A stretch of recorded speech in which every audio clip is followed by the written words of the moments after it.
Estamos iniciando a conversa de redação, participação do Eduardo Costa, do sociólogo Luiz Flávio Sapori e da nossa colunista de economia, Rita Mundim. Você, ouvinte da Tchai, é nosso convidado VIP aqui na conversa de redação, opinando pelo WhatsApp do jornalismo 99996-7074.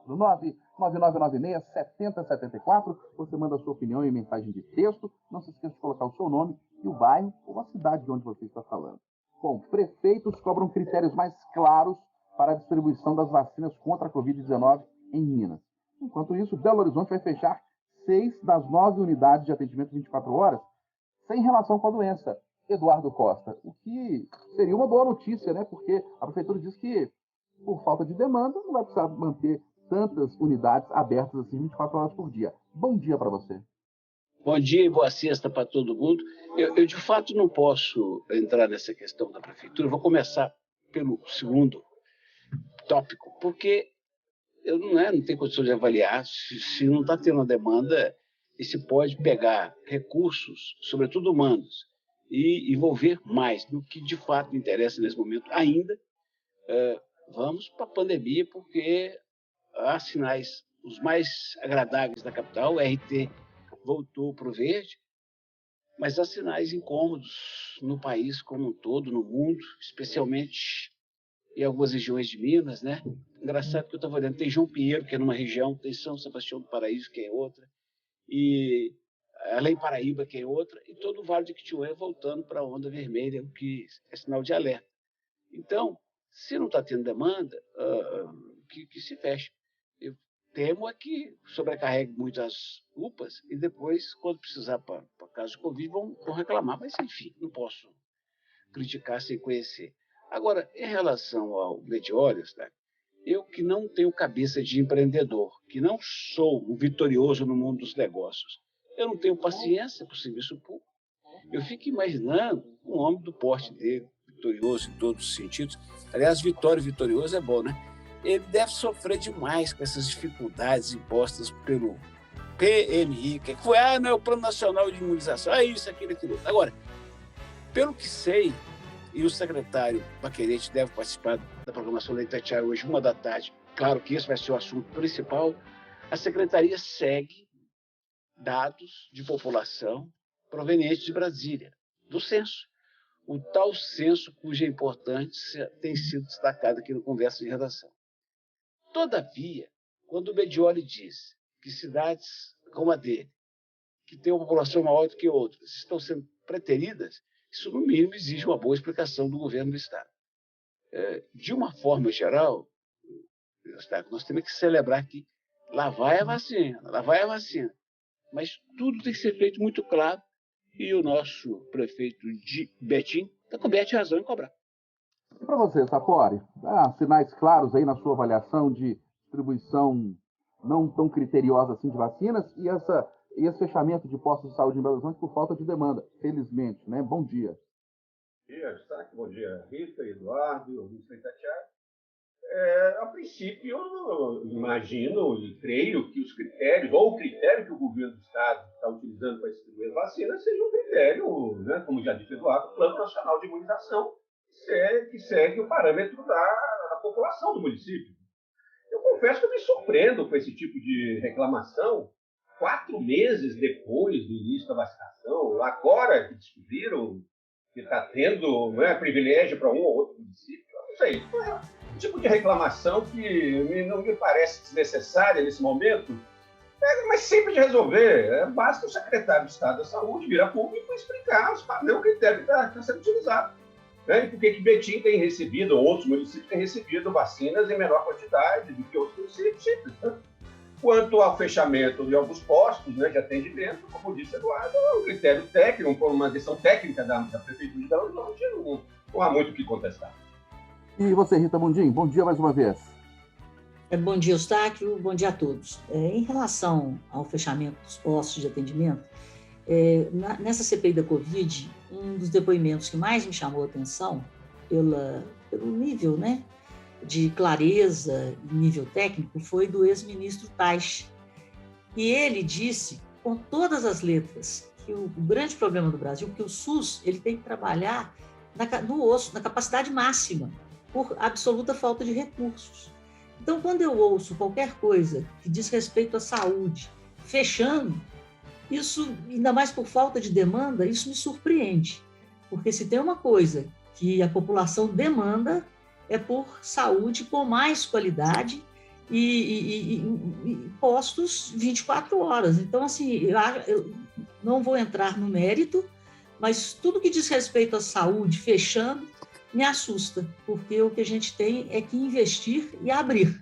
Mas, enfim, não vou entrar no mérito da coisa. Em relação aos critérios de distribuição, democracia é critério e transparência. A partir do momento que a transparência do critério que está sendo utilizado for dada, não tem o que se discutir. Agora, se o critério não estiver sendo seguido, aí sim vamos para o bom debate. Ou o critério está falho, vamos discutir a mudança do critério. Se o prefeito de Betim está reclamando, está apontando para alguma possibilidade aí de estar sendo preterido, que ele mostre aonde que o critério está falho ou que não está atendendo de acordo com as regras. Eu acho que é simples assim. Ainda falando de vacina, Sapori, cerca de 50 cidades mineiras começam a receber hoje as vacinas da Pfizer, porque as da Pfizer estavam sendo aplicadas só em Belo Horizonte. E imunizantes da AstraZeneca vão chegar antes do previsto ao Brasil. Será que a gente vai conseguir acelerar essa vacinação, Sapori? Uma boa notícia, né? Não, é sempre bom terminar a semana com a notícia de que a vacina está chegando, né? Que um novo lote de vacinas está chegando aos municípios do interior.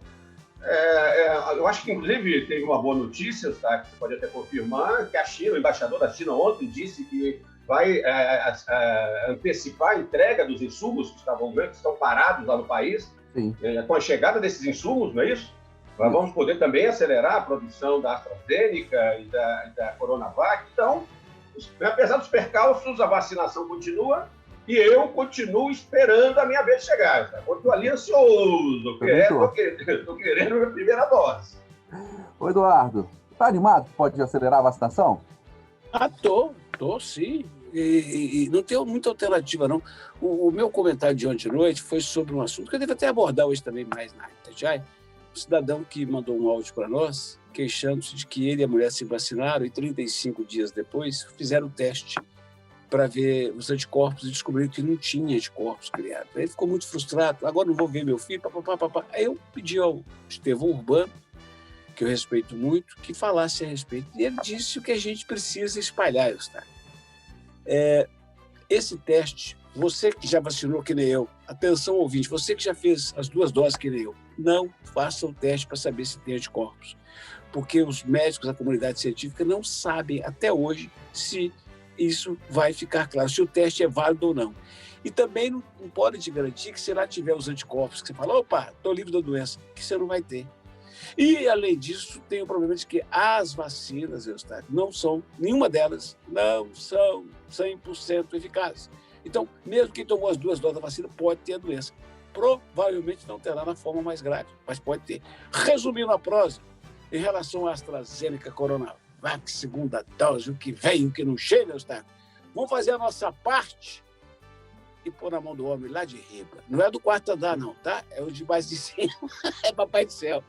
Ô, Rita Mundim, está animada que podemos acelerar essa vacinação?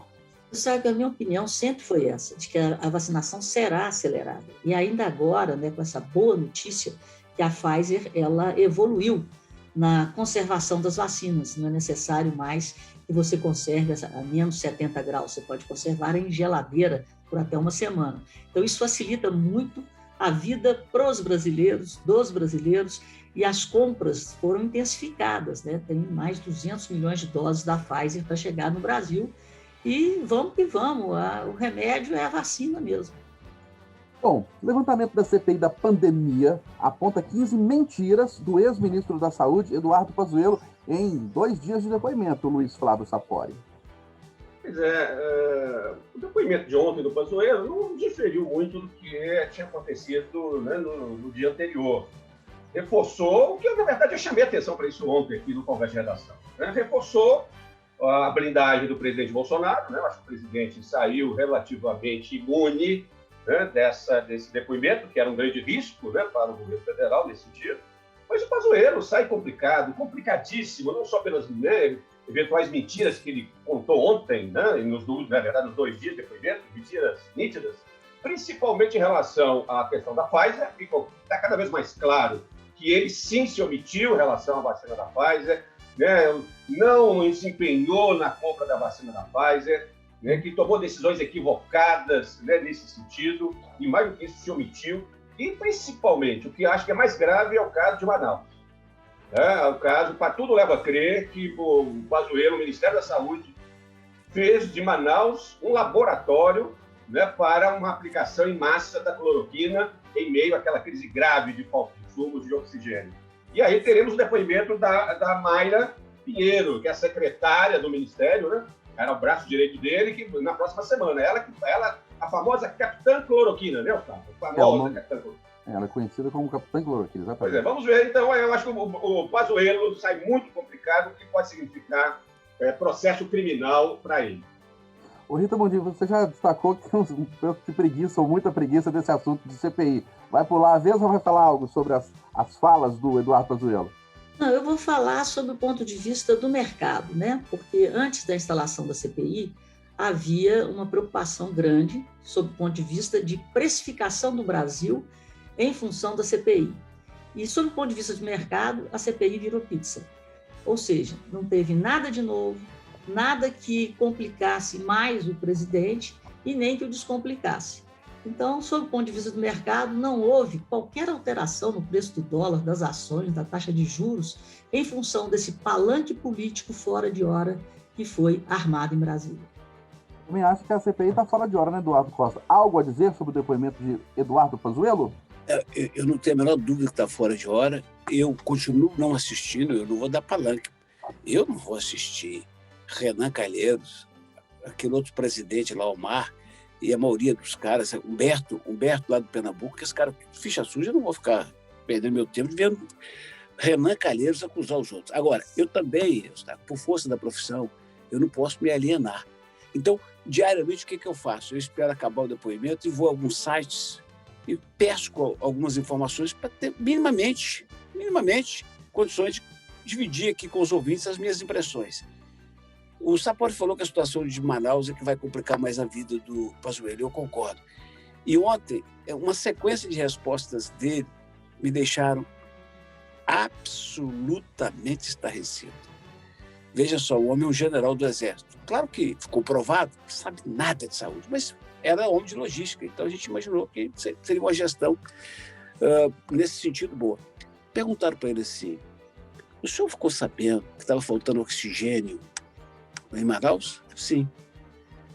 O senhor ficou sabendo que a Venezuela ofereceu oxigênio? Sim.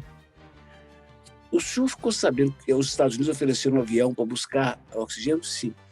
E o que o senhor fez? Ele falou, não, o problema é da White Martins, a empresa fornecedora, porque ela tinha que ter mais reserva e tudo. E o problema é do governo do Estado. Eustáquio do céu, será que um general do Exército não sabe que para você pegar um avião de um país, buscar vacina em outro, buscar oxigênio em outro país e trazer para um país, deveria ser uma ação de Ministérios da Saúde, das Relações Exteriores, Eustáquio? Ele, sabendo que estava faltando oxigênio, esperou uma providência da White Martins, da empresa, que teve a sua demanda triplicada, quadruplicada. Então, isso, para mim, é um retrato da insensibilidade. Não é só do Pazuello, não. É das pessoas, de muitos homens públicos desse país, sabe? É isso. Essas coisas deixam a gente, assim, chocado, porque quem morreu lá sem oxigênio morreu afogado, Eustáquio. A minha preocupação, quando eu falo aqui com os secretários de saúde, tanto da prefeitura como do Estado, é sempre essa. Ninguém vai morrer afogado, não. Aí eu fico, não é que eu durmo tranquilo, mas meu coração não fica tão inquieto. Irmãos morreram, Eustáquio, lá em Manaus, afogados, sem estar dentro d'água. E um general do Exército diz que, embora os Estados Unidos oferecessem o avião, a Venezuela oferecesse o oxigênio, não era problema dele mandar buscar, mas da empresa. Aqui pelo WhatsApp temos a opinião do Luiz Evangelista, da cidade de Inimutaba. Ele está falando o seguinte, não dá para entender essa CPI da Covid. Se as respostas são como eles querem, são verdadeiras. Se não, são mentirosas. Só Deus para entender. Você já foi em Inimutaba? Não fui, Eduardo. Pertinho de Covelho, tem um campo bom, eu já joguei muita bola lá, viu? Tem um rio lá perto, tem um rio que corta Inimutaba ali, é um lugar bom. E quente. Ô, Eduardo Costa, olha que tragédias. Filho enterra a mãe ainda viva no quintal de casa na região metropolitana e jovem é assassinado bem na frente do pai, também na Grande BH. No caso de Igarapé, famosa e explosiva combinação do sofrimento mental, moço esquizofrênico, com o uso de drogas. Moço que fazia tratamento no mesmo lugar que a mãe fazia e não se dava com ela. É questão de tempo. No caso do bairro industrial, o pai falou: filho, não namora com essa moça, que essa moça não presta. Mas sabe como é que é o coração? Ele namorou e o outro, o ex, foi lá e matou. Eu posso passar a bola para Rita Mundim? Ô, Rita Mundim, vem de lá você com essa intuição, essa sabedoria feminina. Você consegue entender quando um cara mata o namorado da ex, sabendo que o outro vai para o cemitério, ele vai para a cadeia e a ex vai ficar livre, leve e solta para namorar? Pois é, Eduardo, eu queria entender a falta de sensibilidade dos homens, que se sentem no direito de possuir as mulheres e desfazer delas, caso elas não se sintam possuídas por eles, né? Então, essa questão da propriedade masculina, eu quero passar a bola aqui para os pais e para as mães que criam esses homens, que acabam repetindo. É uma questão de cultura no Brasil. Então, a gente, né, como comunicador, como formador de opinião, a gente tem que pedir para as pessoas, né, colocarem a mão na consciência e ver como é que está sendo a criação do seu filho, como é que está sendo a criação da sua filha. E a responsabilidade é dos homens, mas principalmente eu acho que a responsabilidade é das mães, que retransmitem esse traço triste da cultura brasileira. O que o sociólogo Luiz Flávio Sapori diz sobre isso? Um filho enterrar a mãe ainda viva no quintal de casa e um jovem assassinado na frente do pai. Tudo na Grande BH. Cenas do cotidiano brasileiro, infelizmente, tá? Por mais absurdos que sejam, essas violências, elas não são incomuns no Brasil. Infelizmente, não são. Né? Elas fazem parte muito da nossa história, da nossa vida cotidiana. As motivações de homicídios no Brasil são muito variadas, né? O Eduardo chamou a atenção desses casos aí, envolve transtorno mental, esquizofrenia, outro lá um conflito passional. As motivações desse tipo de crime, dessa violência no Brasil, envolvem desentendimentos, rivalidades, vinganças, né? Problemas de feminicídio e o tráfico de drogas. Eu fiz um estudo recente sobre isso, Eustáquio, nesse sentido, um estudo científico. Metade dos homicídios que acontecem no Brasil estão direta ou indiretamente relacionados ao tráfico de drogas. Ainda é a principal causa das violências do nosso cotidiano. Mas, como nós estamos vendo, brigas familiares, disputas diversas, né, Eduardo? A violência, infelizmente, é uma marca do cotidiano brasileiro. É o caldo. Eustáquio, oi. Você tem o nome aí do ouvinte de Imbutaba? Luiz Evangelista. Ô, Luiz Evangelista, eu quero contar para você e para Minas Gerais inteira que aí em Imbutaba, centro geográfico de Minas, nasceu na roça uma senhora muito digna, que numa festa conheceu um senhor muito sério. Eles contraíram o matrimônio e tiveram filhos. Um deles veio a ser Maria Cláudia Santos, diretora de jornalismo da Itatiaia, que vai garantir a nossa estabilidade profissional até o fim do ano, depois do seu zap, viu, Evangelista? Tá seguro, Eustáquio? Um abraço. Eustáquio, oi. Uma palhinha aqui, eu queria parabenizar a resiliência da economia brasileira. Saiu ontem a arrecadação da Receita Federal em abril e, apesar do lockdown, foi o melhor mês de abril da história. A arrecadação foi de quase 160 bilhões. Apesar da pandemia, a economia brasileira quer crescer e é resiliente. Um abraço a todos vocês, especialmente as pessoas de Imbutaba, Curvelo, Corinto, toda a região central de Minas Gerais. Vambora! Ótimo dia a todos!